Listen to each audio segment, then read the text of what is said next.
Everyone, welcome back to this sessions. My name is मेघना and I hope आप सभी बहुत अच्छे होंगे। ये आपका पार्ट 2 है कैलेंडर चैप्टर का फ्रॉम द 1000 एमसीक्यू सीरीज। और ये सीरीज आपको हेल्प कर रही है आपके सीसेट पेपर के लिए बहुत अच्छे से तैयारी, बहुत अच्छे से प्रिपेयर करने के लिए। और ये जो आपके 1000 एमसीक्यू सीरीज है, इसके अंदर आपको मैथ्स की वीडियोस भी मिल रही है, कॉम्प्रिहेंशन की वीडियोस भी मिल रही है और रीजनिंग की वीडियोस भी मिल रही है। एंड आई होप यहाँ से आप काफी कुछ सीख के जा रहे हो। और बेसिक्स गाइज यहाँ पे कवर नहीं हो रहे, यहाँ पे डायरेक्ट एमसीक्यूज से हम चीजें कवर कर रहे हैं, प्रैक्टिस कर रहे हैं बेसिकली। ठीक है, तो बेसिक्स अगर आपको अच्छे से सीखने, आप कंप्लीटली बिगिनर हो सीसेट के लिए और आपको लग रहा है बेसिक को बहुत स्मूथली आपने देखकर मतलब प्रिपेयर करना है, इसी चैनल पे आपके बेसिक वीडियोस भी कवर हो रखी हैं। आपके रीजनिंग के लिए अलग से है, मैथ्स के लिए अलग से, तो आप उनको कंसीडर कर सकते हो। ठीक है, बाकी यहाँ पे हम प्रैक्टिस कर रहे हैं। आप सभी को पता होगा रीजनिंग के अंदर भले ही आपको पता है कि चैप्टर में क्या क्या है, कैसे कॉन्सेप्ट्स हैं, कैसे अप्रोच करना है क्वेश्चंस को, still you need regular practice. तो रेगुलर प्रैक्टिस एक आपका हैबिट बनाता है जिसके हिसाब से ही आप एग्जाम में अच्छा परफॉर्म करते हो, चाहे वो अभी यहाँ पे कोई भी सेक्शन हो, कॉम्प्रिहेंशन भी क्यों ना हो, प्रैक्टिस इंपॉर्टेंट है। ठीक है, चलिए आगे बढ़ते हैं। और आगे बढ़ने से पहले इंपॉर्टेंट इन्फॉर्मेशन गाइस, यहाँ पे आप ये गाइड बुक डाउनलोड कर सकते हो यूपीएससी सीसेट के लिए। इस गाइड बुक के अंदर इंपॉर्टेंट इन्फॉर्मेशन हैं आपकी सारी सीसेट पेपर के रिगार्डिंग, और आपको इंपॉर्टेंट टॉपिक्स जानने को मिलेगा, प्रीवियस ईयर ट्रेंड जानने को मिलेगा और स्ट्रेटेजी फॉर सीसेट। तो ये सारा कुछ इस गाइड बुक के अंदर है और ये कंप्लीटली फ्री है। इसी वीडियो के डिस्क्रिप्शन में आपको इसका लिंक मिल जाएगा गाइस। ठीक है, तो आगे बढ़ते हैं हमारे होमवर्क क्वेश्चन से। तो ये हमारा होमवर्क क्वेश्चन है, इसके अंदर हमारे पास ये मैंने आपको होमवर्क दिया था। तो आपको क्या करना है, 22 फरवरी 1942 है आपका। ठीक है, तो आपके पास 1942 को ब्रेक करने के लिए बोला था मैंने। तो सबसे पहले 1600 प्लस 300 प्लस 41 ईयर्स में आपका ये सब कुछ ब्रेक होगा। अब जब ये 1 by 1 ऑड डेज में कन्वर्ट होगा, जैसे 1600 लीप सेंचुरी ईयर है, 0 ऑड डे होगा, इसमें हमारे पास 1 ऑड डे होगा। क्योंकि ये कैलकुलेशन हमारी बेसिक्स में मैं आपको सिखाती हूँ कि 300 को हम कैसे ब्रेक करते हैं और 1 ऑड डे में निकालते हैं।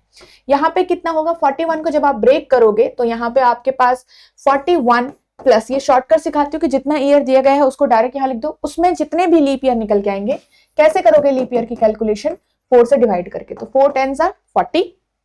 ठीक है, अब यहाँ पे आपके पास इस सभी को आप ऐड करोगे तो आपके पास आ जाएगा 52 डेज। क्या आ जाएगा, 52 डेज।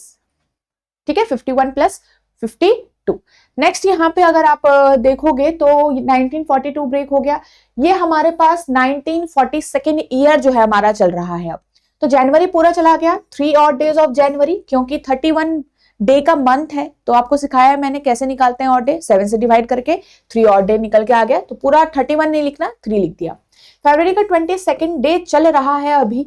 ठीक है, तो यहाँ पे कितना आ जाएगा आपका 25। अब इन सभी का हमें टोटल निकालना है, तो टोटल ऊपर से जब हम निकालेंगे तो 52 प्लस 25 कितना आ जाएगा, ये 77। अब इस 77 को जब आप यहाँ पे डिवाइड करोगे 7 से तो रिमाइंडर कितना आ जाएगा गाइस, रिमाइंडर तो 0 ही आएगा। तो जब 0 रिमाइंडर का मतलब है ऑड डे कितना निकल के आ गया, 0। 0 का मतलब कोड में क्या होता है, संडे। तो मेरा आंसर क्या हो जाएगा, संडे। तो ये वाले ऑप्शंस इसके करेक्ट हैं गाइस। ठीक है, Sunday will be my answer. I hope आप लोगों का संडे ही आया होगा। नेक्स्ट क्वेश्चन की तरफ हम आगे बढ़ते हैं। Which day of the April 1993। ये मैंने आपको सिखाया है कि इस क्वेश्चन को कैसे करते हैं, कि आपके पास अगर अप्रैल के 1993 हो रहा है, among the following is the second Monday of the month. 1993 अप्रैल में अगर आपके पास यहाँ विच डेट ऑफ दिस, ठीक है, तो आपको नहीं पता, तो आप एक बार 1 अप्रैल लेकर कंसीडर करो और जैसे अभी तक क्वेश्चन सॉल्व करे थे वैसे करो, ट्राई करो इसको। तो जब हम यहाँ पे 1 अप्रैल लेके चलेंगे 1993, अब 1993 वापस से आपका जब ब्रेक होगा तो ये 1600 प्लस 300 ईयर्स प्लस 92 ईयर्स, क्योंकि 93rd तो चल रहा है। ठीक है, हर बार एक कम, तो यहाँ पे 0, यहाँ पे 1 और यहाँ पे 92 प्लस कितना होगा, 4 से डिवाइड करो, 4 2 जा 8, 4 3 जा 23 ईयर कंप्लीटली। ठीक है, तो यहाँ पे ये टोटल कितना आ जाएगा हमारे पास, 93 प्लस 23, 6 और 11, 116। ठीक है, 116 हो गया, डेज में आ गया। अभी आगे यहाँ पे 1 अप्रैल वाला भी काउंट करेंगे, तो 1 अप्रैल वाले में जनवरी चला जाएगा, फरवरी चला जाएगा, मार्च भी चला जाएगा और अगर आपको ध्यान हो तो ये क्या एक लीप ईयर है? नहीं, ये एक लीप ईयर नहीं है। मार्च हो गया और अप्रैल के कितने दिन हो गए यहाँ पे? पहला दिन, है ना। तो आपके पास जनवरी के 3 दिन, 0 और डे इन फरवरी, मार्च में आपके पास 3 होते हैं और अप्रैल में आपके पास एक पहला दिन दिया गया है। ठीक है, तो ये कितना हो जाएगा? 3 प्लस 3 प्लस ये हो जाएगा पूरा 7। तो 7 तो वैसे कैंसिल आउट हो गया। ठीक है, 7 तो वैसे कैंसिल आउट हो गया, आपको इसके साथ इसको ऐड करने की जरूरत नहीं है। बट स्टिल अगर आपके माइंड में नहीं आता है कि ये क्यों कैंसिल आउट हुआ, तो मैं आपको आप डायरेक्टली ऐड कर दो। 7 प्लस 116, ठीक है, आपने किया तो कितना आ जाएगा? ये 123 डेज। अब 123 डेज को हमने कन्वर्ट करना है, तो 123 डिवाइडेड बाय 7, कितने और डेज निकल के आएंगे? यहां से डिवाइड कर दो।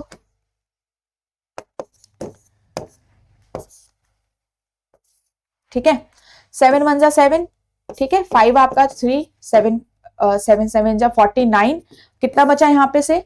53 में से 49 चला गया 4, तो यहाँ पे बचे 4 और डेज। अब आ गया यहाँ पे 4 और डेज। तो आपके पास अगर 1 अप्रैल को कौन सा डे है? तो 0, ठीक है, 0 1 2 3 4, Sunday Monday Tuesday Wednesday Thursday.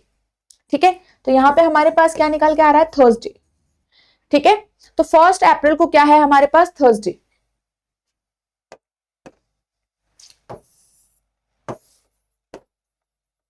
अब इस थर्सडे का हमने क्या करना है? देखो कह रहा है कि is the second Monday of the month. तो पहला मंडे तो देखो कब होगा? तो पहला मंडे आपके पास देखो, 1 को अगर यहाँ पे मेरे पास थर्सडे है तो फ्राइडे सैटरडे, ठीक है, फ्राइडे सैटरडे संडे और मंडे, तो 2 3 4 और 5 को मेरे पास मंडे होगा, राइट। बट मेरे पास मंडे को उसने सेकंड मंडे कहा है, पहला मंडे नहीं कहा है, तो 5 आंसर मत कर देना, राइट। यहाँ पे आपका 5 आंसर नहीं होगा, 5 में प्लस 7 होगा, क्योंकि आपको मैंने सिखाया कि हर जो दिन होता है वो वीक में 7वें दिन रिपीट होता है। तो 7 प्लस करके आपका सेकंड मंडे आ जाएगा उसी मंथ का। तो यहाँ पे आपने क्या देखा कि 5 + 7 मतलब 12th ऑफ अप्रैल को आपके पास यहाँ पे क्या होगा? Second Monday of the month होगा, करेक्ट। ठीक है, तो 5th तो फर्स्ट मंडे था, that can't be our answer. इस तरीके से हमने करना है।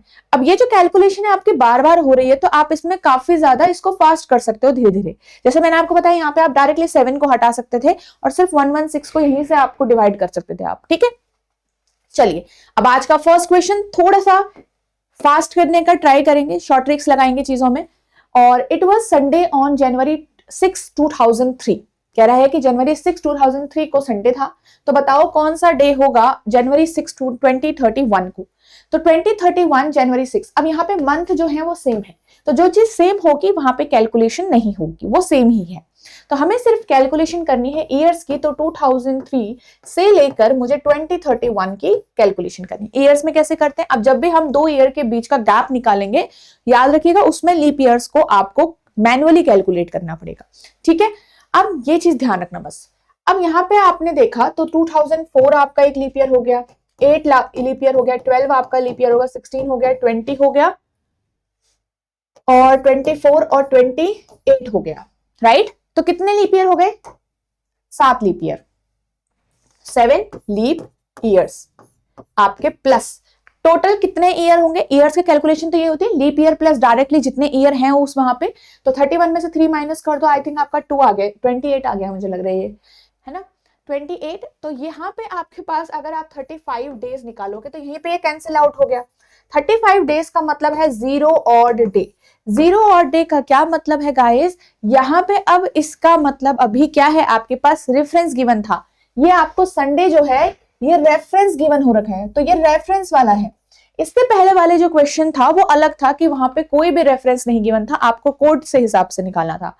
अब यहाँ पे रेफरेंस गिवन है, तो इस संडे के हिसाब से आप ये डे डिसाइड करोगे कौन सा, जनवरी 6 2013 वाला, 2013 वाला, 31 वाला, सॉरी। ठीक है, तो आपके पास ये क्या हो गया? 0 ऑड डे निकल के आया। इसका मतलब अब जैसे ये 2003 है और आपको फ्यूचर का पूछा गया है ना, तो फ्यूचर का हमेशा या फिर बड़े ईयर का हमेशा आप क्या करोगे? ऐड करोगे। तो इस संडे में ये 0 डे और ऐड हो गया। 0 डे का मतलब क्या हो गया गाइस? संडे ही था उस दिन। तो आपके पास जनवरी 6 20 इसको आपका संडे ही निकल के आया। ठीक है, तो answer will be this. Next question की तरफ, इसको ट्राई करो। अभी आपको मैंने बताया जहां पे सिमिलैरिटी होगी वहां पे कैलकुलेशन नहीं होगी, जहां अलग होगा वहां पे आपकी कैलकुलेशन होगी।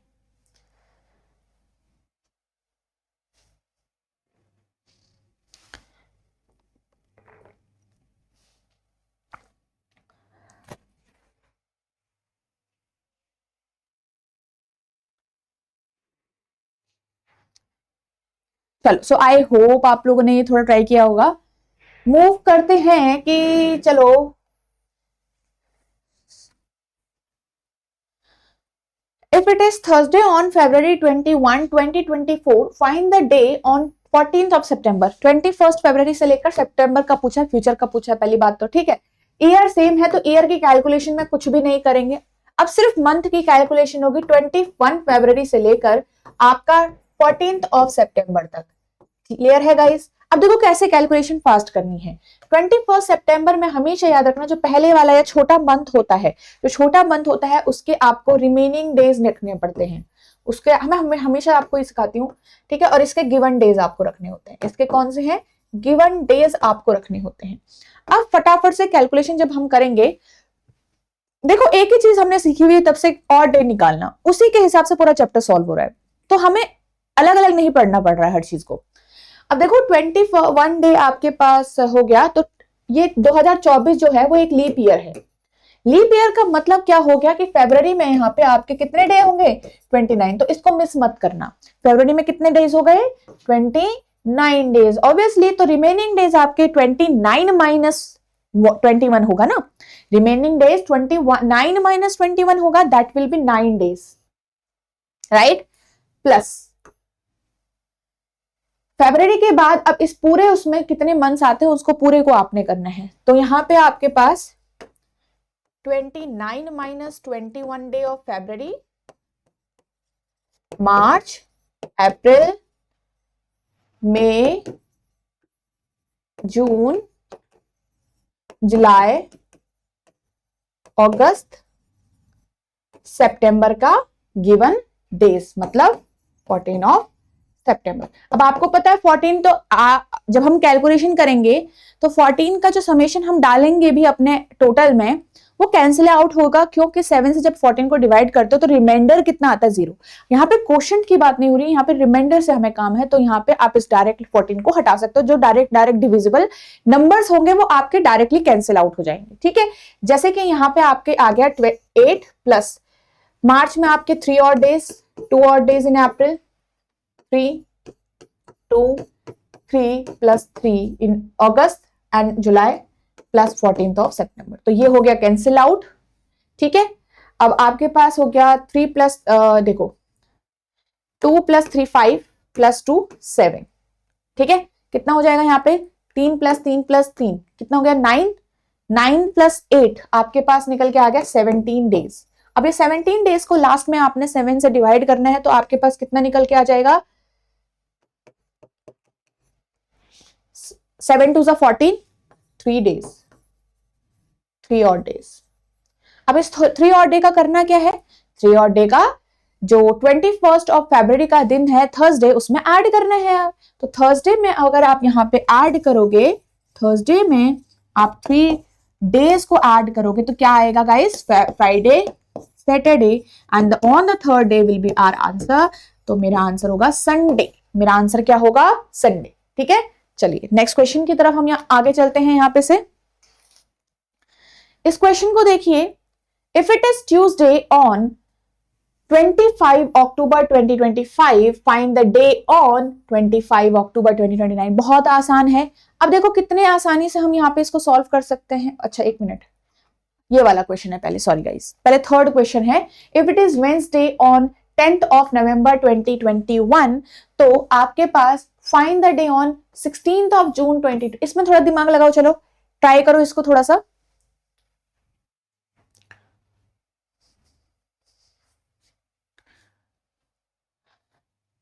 देखो अब यहां पे आपको फ्यूचर वाले मंथ, अभी तक हमने ध्यान दिया होगा हमें बार बार बड़े वाले मंथ का या फिर बड़े वाले ईयर या फिर फ्यूचर का पूछा जाता था। इस बार आपको फ्यूचर का देकर पास्ट वाले मंथ का पूछा गया है सेम ईयर में। ये थोड़ा अलग था पहले क्वेश्चन से। अभी तक क्या था, हम जैसे कि यहाँ पे जून का दिया था, नवंबर का ढूंढ रहे थे, मतलब फ्यूचर का ढूंढ रहे थे बार बार। बट अभी हमें पीछे वाले ईयर का या छोटे ईयर का या छोटे मंथ का हमें पूछा जा रहा है। ठीक है, अब इसमें क्या करोगे, तो याद रखना जो पीछे है उसमें आपको बस माइनस करना है। अभी तक हम एडिशन कर रहे थे ना हर बार, थर्सडे में 3 डे ऐड, संडे में 0 डे ऐड। तो अब आप पीछे जाओगे, that will you will minus, और यू कैन से दैट कि आप पीछे की तरफ जाओगे। ठीक है, पीछे मतलब माइनस ही करोगे। ठीक है, तो अब कैलकुलेशन देखो सिंपल वही है अभी भी, कि बस अब आपको छोटे, हमेशा रखना छोटे वाले मंथ को रखना है। ईयर सेम है, ईयर की कोई कैलकुलेशन नहीं होगी, तो 16th ऑफ जून, क्योंकि हम एक ही साल में जून पहले आता होगा, तो नवंबर आपके पास 10 है।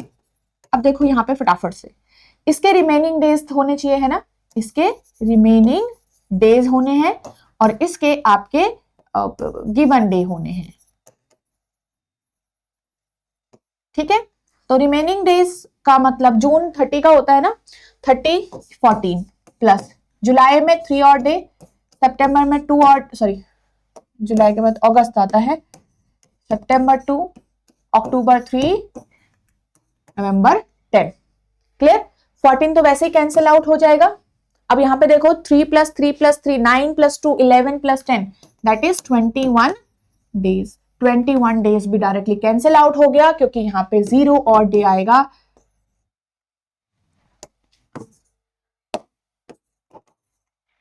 है ना, 7 से डायरेक्टली कैंसिल आउट होता है वो, 0 रिमाइंडर 0 और डे। अब यहाँ पे 0 का मतलब है कि मुझे इस वेंसडे को पीछे जाना है, तो वेंसडे से आप -0 करोगे, पीछे की तरफ जाओगे, तो कितना भी पीछे चले जाओ 0 का मतलब तो 0 ही होता है, तो वेंसडे ही था। तो 16th ऑफ जून 2021 को वेंसडे ही है। ठीक है, चलो क्लियर।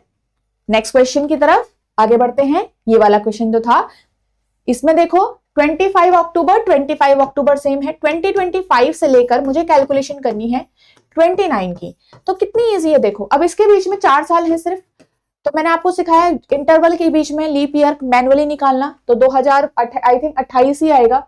तो 2028 ही एक लीप ईयर है, तो सिंगल लीप ईयर आपके पास एक ही आया।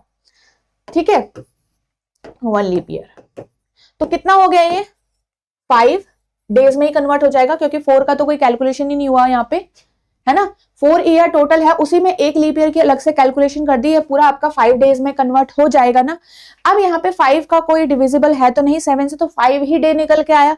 मंथ का तो सेम ही है, तो ट्यूसडे में आपने कुछ नहीं करना, ट्यूसडे में आपने 5 को ऐड करना है, क्योंकि फ्यूचर मंथ का ही, फ्यूचर ईयर का ही पूछा गया है। ठीक है, तो ट्यूसडे में ऐड करोगे तो आपके पास मंडे, सॉरी ट्यूसडे के बाद वेंसडे, थर्सडे, फ्राइडे, सैटरडे, और I think next will be Sunday, 5th day.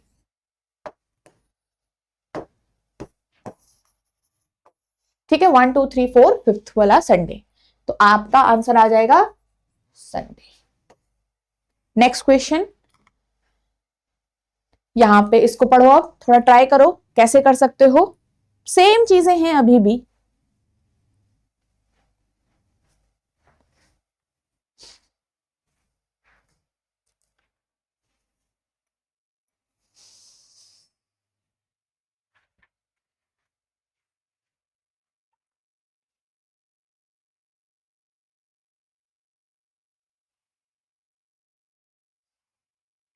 देखो थोड़ा सा अलग तरीके से उन्होंने क्वेश्चन पूछा है, बट कहा है if it is Tuesday on 5th of a month, month नहीं दिया कौन सा, but 5th of a month है और उस दिन ट्यूसडे है, तो बताओ कि 29th उसी मंथ के कौन सा डे होगा, 29th को, 29th डेट को मतलब।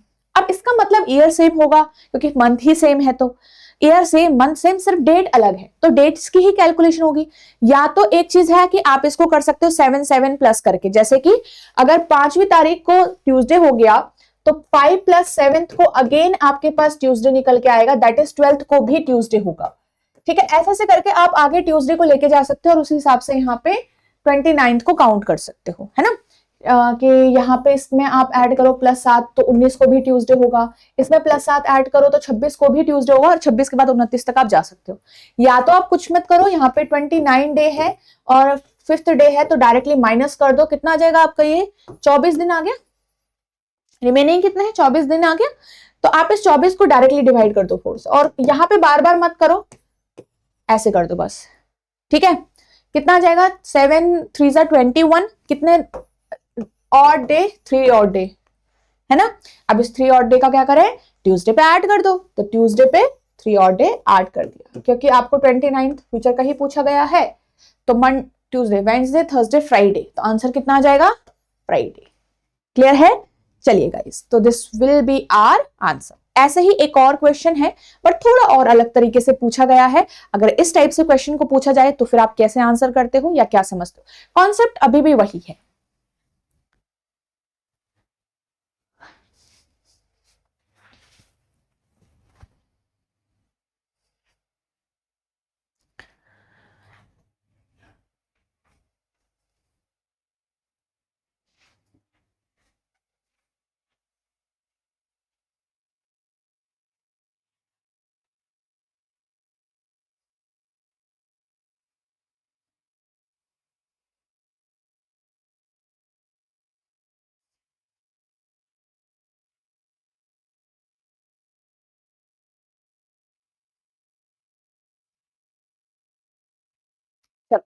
देखो, if it is Monday on the first day of a month, first day आपको पता है किसी भी मंथ की फर्स्ट डे मतलब पहली तारीख ही होगी, then which of the following statement is correct. अब मुझे वहां पे ये नहीं दे रखा कि कौन सा दिन है ना, पहले वाले में दिन दे रखा था कि 29 को क्या होगा, तो यहाँ पे सिर्फ पहले दिन का दे रखा है, किसी भी मंथ का फर्स्ट डे अगर मंडे है, ठीक है, तो यहाँ पे इनमें से कौन सी चीज ट्रू है या करेक्ट है, तो आपको इन सबको चेक करना पड़ेगा वन बाय वन। तो अभी देखो 4th day it will be Wednesday आ रहा है, तो वन बाय वन चेक करो। कह रहा है if it is Monday on, देखो फर्स्ट को अगर मंडे होगा, ठीक है, तो सेकंड को ट्यूसडे होगा, और उसी तरीके से थर्ड को आपका क्या होगा, वेंसडे। Simple common sense. तो थर्ड को वेंसडे है तो 4th day it will be Wednesday, तो गलत आ रहा है, ये गलत है। नेक्स्ट देखो कि आपके पास 10th it will B Thursday, थोड़ा 10th आगे हो गया, बार बार ऐसे करके 1 2 3 लिख के तो हमें टाइम लग जाएगा। तो आपको पता है फर्स्ट को अगर मंडे होगा तो 8th को भी मंडे ही होगा, क्यों, क्योंकि +7 कर दो 1 में 8th। अगर 8th को मंडे है तो 9th और 10th को क्या होगा आपके पास, वेंसडे, तो 10th को आपके पास वेंसडे होना चाहिए, जो कि क्या हो गया, गलत हो गया यहाँ पे, ठीक है। अब 13th की बात आ रही, second Saturday will be on 13th, okay, तो पहला सैटरडे तो यहां निकल जाएगा इधर पे, ठीक है, तो यहां पे आएगा सेकंड सैटरडे, तो आपके पास 11 12 और 13 यहीं से कर लेते हैं, 11 12 और 13, तो वेंसडे, थर्सडे, फ्राइडे और सैटरडे। तो ये इन्होंने सही कहा कि जो सेकंड सैटरडे होगा, क्योंकि पहला सैटरडे तो यहां आ जाएगा, ठीक है। तो सेकंड सैटरडे आपका कहां होगा, यहां पे 13th को ही, तो ये आपका करेक्ट है, ऑप्शन नंबर 3, ठीक है। तो इस तरीके से आपने इसको आंसर किया। एक और क्वेश्चन है आपके सामने, इसको आपको होमवर्क से ट्राई करना है, इसको ट्राई करिएगा होमवर्क से, ओके, तो ये आपका होमवर्क है।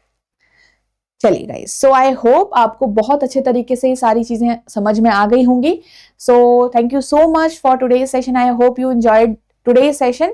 और यहाँ पे से डिफरेंट डिफरेंट क्वेश्चंस की हम प्रैक्टिस कर रहे हैं, तो एक नोटबुक बना के रखो कि आपने कितना प्रैक्टिस किया है, कौन कौन से क्वेश्चन में क्या सीखा है और कितनी आप प्रैक्टिस कर रहे हो, इसका थोड़ा सा नोट डाउन करके रखने चीजों को, ठीक है, ताकि आप कुछ इंपॉर्टेंट जो भी नोट कॉन्सेप्चुअल चीजें सीख रहे हो उसे आप बाद में रिवाइज कर पाओ।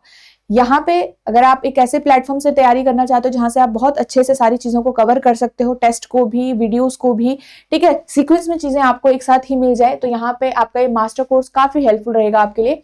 इसके अंदर आपको मैथ्स, रीजनिंग, इंग्लिश कॉम्प्रहेंशन आपका पूरा कवर्ड हो रखा है, जो भी यूपीएससी सीसेट के पेपर के लिए इंपॉर्टेंट है, ठीक है। यहाँ पे टेस्ट भी है आपकी, कॉन्सेप्ट क्लासेस हैं, लाइव क्लासेस भी आपकी होंगी एग्जाम से पहले, और ये वैलिडिटी आप अपने हिसाब से चूज कर सकते हो। इसके लिए आपको डेमो लेक्चर्स मिल रहे हैं, तो ये डेमो लेक्चर्स आप देख सकते हो, कंप्लीटली फ्री हैं ये, ठीक है, तो उनको देख के आप डिसाइड कर सकते हो कि क्या ये किस तरीके से आपकी हेल्प करने वाला है, क्या क्या डिलीवरेबल्स आपको मिल रहे हैं किस तरीके से। और साथ ही अगर आपको लग रहा है कि आपको वीडियो से कोई दिक्कत नहीं, वीडियो सारी कवर्ड है, कॉन्सेप्ट कवर है, you just need to practise, तो प्रैक्टिस के लिए टेस्ट सीरीज वाला जो आपका कोर्स है वो काफी यूजफुल रहेगा आपके लिए। आपको आपके पास सारे तरीके के जो टेस्ट हैं, सेक्शनल हो गया, फुल लेंथ हो गया, चैप्टर वाइज सॉल्व पीवाईक्यू, वो यहाँ भी आपको मिल रहा है। तो यहाँ पे आपको सिर्फ टेस्ट वाला सारा कुछ कवर्ड हो रखा है, ठीक है। तो आप इसको देख सकते हैं, इसमें आप वैलिडिटी देख सकते हो कि 12 मंथ्स की है। और एनरोल कैसे करोगे, इसी वीडियो के डिस्क्रिप्शन में आपको इनका लिंक मिल जाएगा गाइस। साथ ही edutap.in वेबसाइट भी विजिट कर सकते हो, वहां पे आपको सीसाइट कोर्सेज चूज करना है बस, ठीक है। सीसाइट कोर्सेज चूज करके आपका ये ओपन हो जाएगा। ओके, चलिए, so thank you so much and we will meet in the next video of calendar.